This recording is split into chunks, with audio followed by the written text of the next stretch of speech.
Maigsuon sa panahon bitaw ni Jesus sa iyang pagpanangyaw, bisan ang iyang mga tinunan, wala man sila magdala og ini religion, wala man sila moingon nga kini ako amoy tinuod, ako Baptist, ako Pentecostal, ako Katoliko, ako Presbyterian, ako Assembly of God, ako Mormons. Sa pagwali nilang Jesus ug ang mga tinunan, wala sila specific nga gidala nga religion nga mo ilang isangyaw sa mga tao. Pero lahi kayo ron panahon na maigsuon sa mga magwali karon. Sa ilang pagsangyaw ron sa mga tao, ang ilang religion mo isangyaw.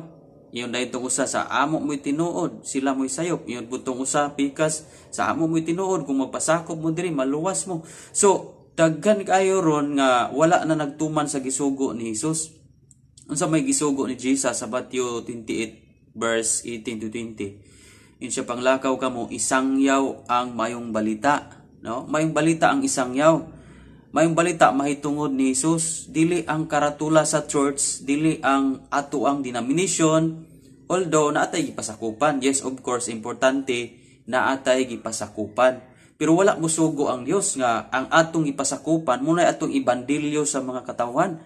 Ang sugo sa Dios iwali si Jesus, no? Iwali ang Dios. Iwali ang kamatuoran, iwali ang kaluwasan nga si Jesus mao'y nagluwas sa tao. O di ba? So inana karon ang naitabo sa palibot.